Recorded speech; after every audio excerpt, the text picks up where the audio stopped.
여러분 안녕하십니까? 전주 MBC 시사토론 이몽진입니다.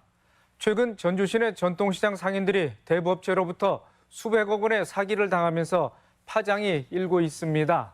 계속된 경기 침체와 코로나19 사태로 인해 가뜩이나 서민 경제가 어려운 가운데 발생한 사기 사건으로 인해 상인들의 상심이 더욱 큰 상황입니다. 뿐만 아니라 올 초에는 취업 준비생을 상대로 한 검사 사칭 보이스피싱 사기 피해로 피해자가 목숨을 끊는 사건이 발생하기도 했습니다. 오늘 시사토론에서는 갈수록 진화하고 있는 사기 범죄의 유형을 살펴보고 피해를 사전에 막을 방안에 대해서 이야기 나눠보겠습니다. 오늘 함께할 토론자 네 분 모셨습니다. 안녕하십니까? 그렇습니다. 네, 먼저 전주에서 발생한 전통시장 상인들의 대부업 피해 사기 사건의 전말에 대해서 좀 짚어보도록 하겠습니다. 네, 이 자리에 전주지방검찰청의 중요 경제범죄조사단 임채원 단장님 나오셨습니다. 단장님, 사기 피해 규모가 400억 원대이고 피해 고소인이 70명을 넘는다고 그러는데 우선 이 전통시장 상인들의 대부 피해 사기 사건 좀 전말을 좀 설명을 해주시죠. 예.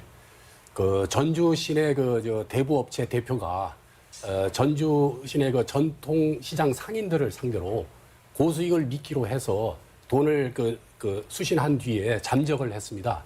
잠적하고 나서 얼마지 않아서 잠적을 했는데 그러자 이게 그 상인들 상대로 그 돈을 받았던 그 직원들이 그 대표를 상대로 고소를 했습니다. 고소해서 결국은 이제 대표가 잡혀서 구속되어서 지금 검찰로 송치되어서 현재 검찰에서 수사 중에 있습니다. 네.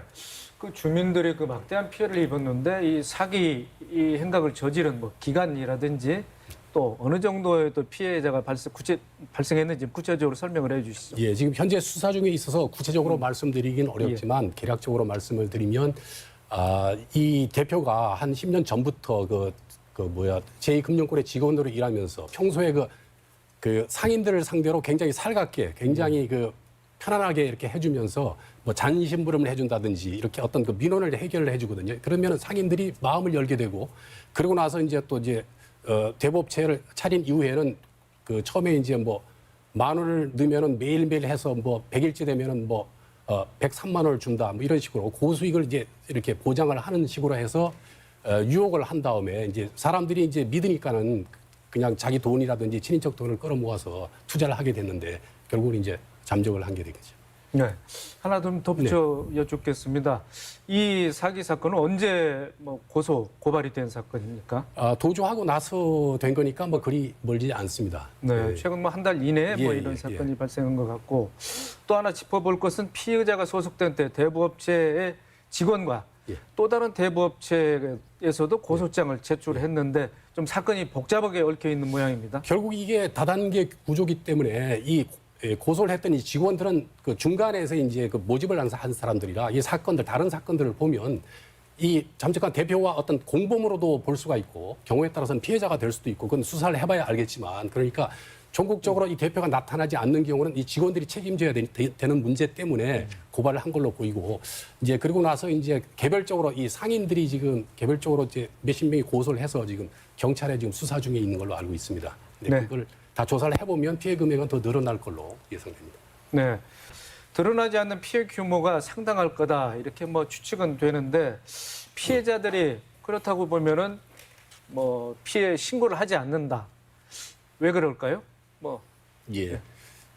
이 사건 외에도 피해자가 다수인 사건을 수사를 해보면 이 사기범이 처벌을 적게 받으려고 피해자들을 개별적으로 이렇게 연결을 해서 고소하면 너 피해 금액 안 준다. 에?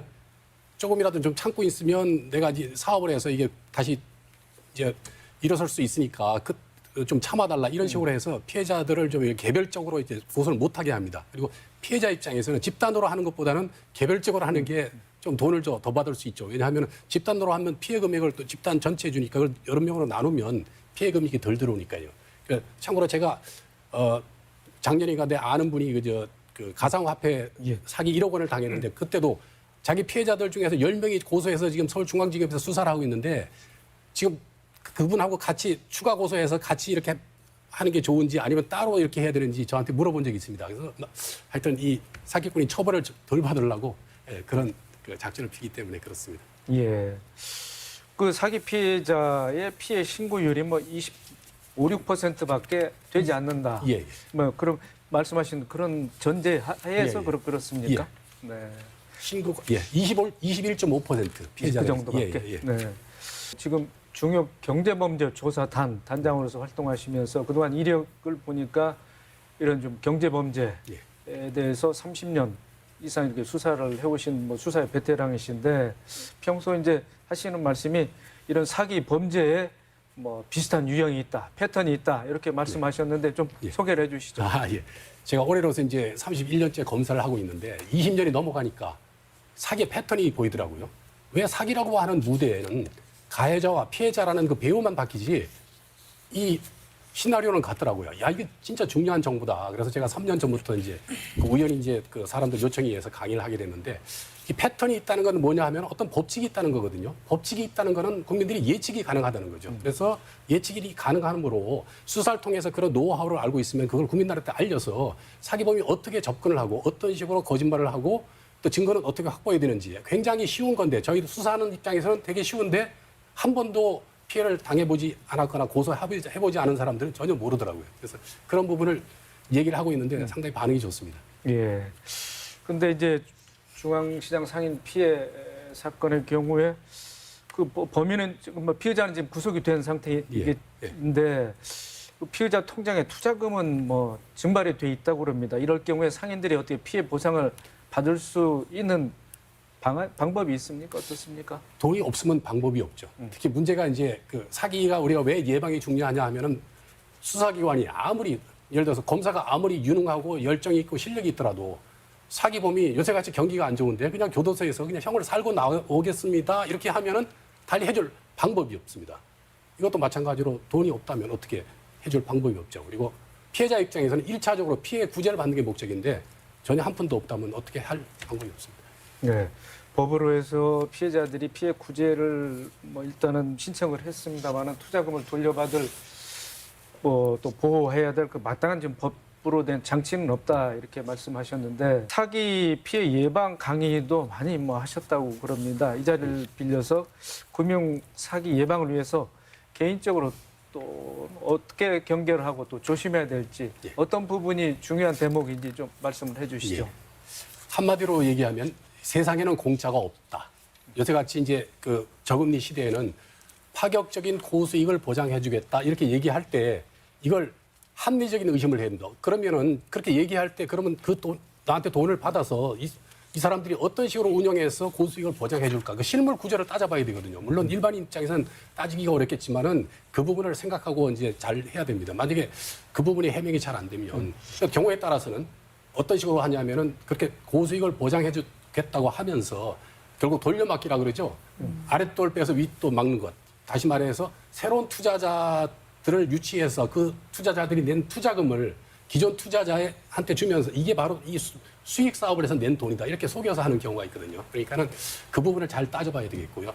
두 번째는 이제 확인을 잘 해야 됩니다. 다시 말해서 이제 지금 이런 경우도 마찬가지지만 언론에도 크게 터졌죠. IDS 홀딩스, 다단계 그 금융사 IDS 홀딩스하고 또 그다음에 VIK 코리아, 밸류 인베스트 코리아 다 피해자가 뭐 10,000명이 넘고 피해 금액도 1조가 넘거든요. 근데 그 사람들 보면은 뭐 외환 거래해서 한다. 그다음에 뭐 저 비상장 주식 뭐 관련해 가지고 수익을 내서 뭐 월 뭐 2% 어떤 거는 뭐 굉장히 파격적인 그걸 하는데 사람들 나이가 현혹시키는 게 뭐냐면은 거기 뭐 정치인이나 그다음에 전직 관료들을 동원해서 특강을 시키고 그다음에 알고 보니까 근데 사람들은 일반인 입장에서는 그렇게 많은 그 유명한 사람들도 왔다 갔다 하고 하니까 이게 미인가 업체라는 건 상상도 못 했죠. 나중에 일 터지고 나니까 미인가 업체예요. 특히 문제가 뭐냐 하면 이게 피해 금액이 조단인데 이게 그 저 IDS 홀딩스 같은 경우는 그 대표 주범이 징역 15년밖에 안 나왔습니다.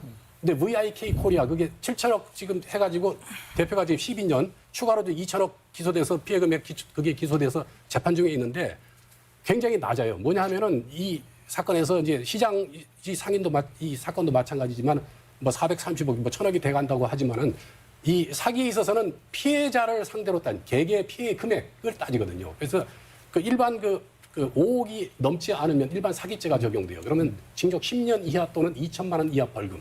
피해 금액이 5억이 넘으면 특정 경제 범죄 이렇게 되고 그 한 사람에 대한 피해 금액이 50억이 넘으면 무기징역형까지 있는데 이게 1조 단위의 피해 금액인데도 불구하고 선고가 뭐 15년 뭐 이렇게 나올 수밖에 없는 게 아마 피해자 중에서 그렇게 피해 금액이 많은 사람이 없었던 것 같고요. 특히 문제가 뭐냐면 법원 그 판결문에도 나오지만 법원의 기본적인 입장이 뭐냐면 이 피해자 당신들도 전적으로 책임이 없는 게 아니다. 당신들의 그 어떤 헛된 욕망 이것이 이 사기치는데 일조한 거 아니냐. 이래서 별로 동정적이지가 않습니다. 그렇기 때문에 각자 조심해서 사기를 당하지 않도록 하는 게 중요합니다. 예, 알겠습니다. 네, 그런가 하면 올 초에는 순창에서 검사를 사칭한 보이스피싱 사기 사건이 발생했습니다. 피해를 당한 취업준비생이 목숨을 스스로 끊는 그런 안타까운 일도 있었는데요. 갈수록 진화하는 사기 범죄 중 하나가 보이스피싱 사기 사건 아니겠습니까?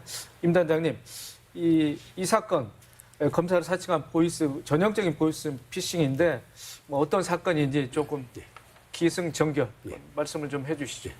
금년 1월 달에 서울 중앙지검의 김민수 검사라고 사칭하는 사람이 전북 순창에서 그 취업 준비를 하는 그 사람에게 전화를 했습니다. 당신 그 계좌가 이게 조직적인 그 금융 사기범 계좌하고 그 연결이 돼 있다.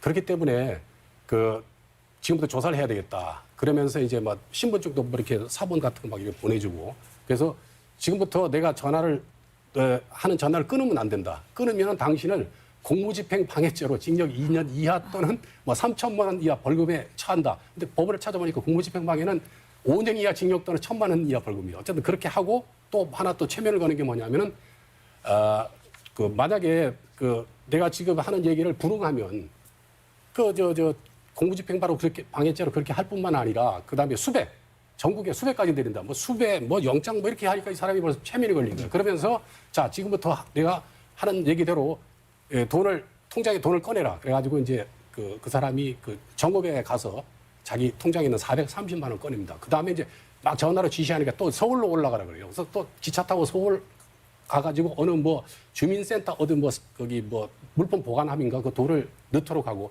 이 사람이 끌려다니는 게 11시간 동안 끌려다닙니다. 그러면서 하는 얘기가 중간에 네가 전화를 끊으면 공무집행방해죄로 처벌된다는 거죠. 그래서 일단 사물함에 돈을 넣고 어떻게 잘못해가지고 전화가 끊겼습니다. 이 청년은 야 내가 이제 공무집행방해로 처벌되는 거 아니냐 뭐 고민하다가 결국은 그 유서를 썼죠.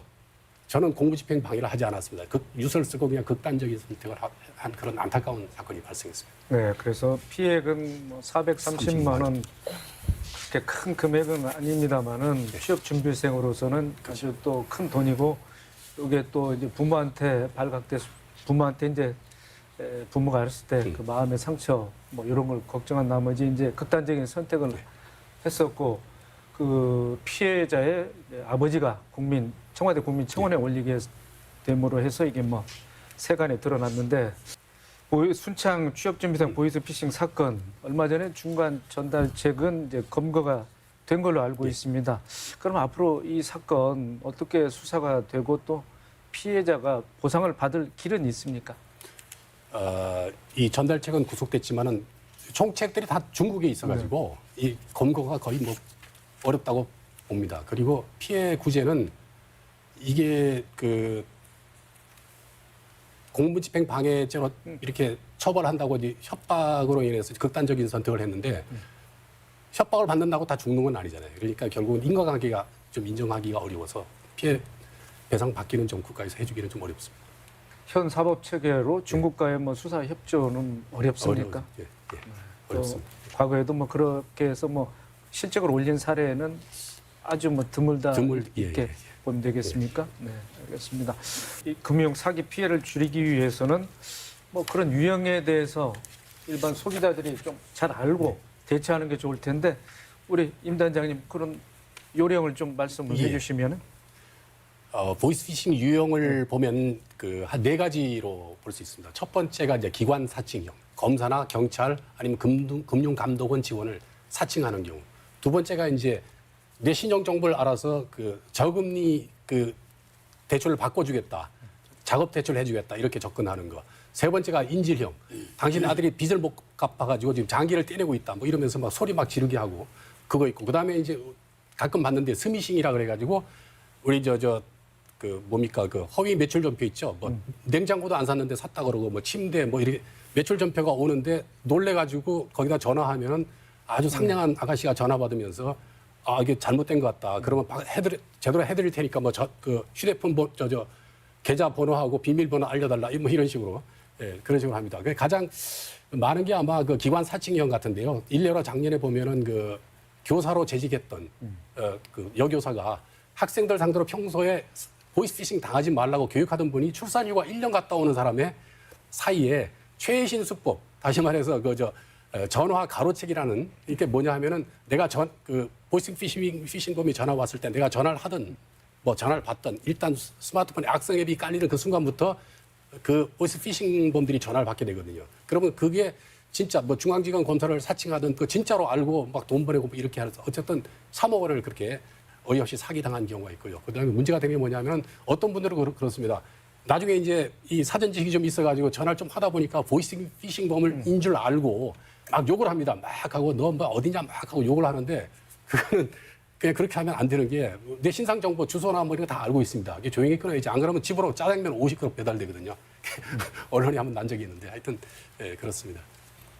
기본적으로 사기범은 사기를 쳤다고 생각하지 않습니다.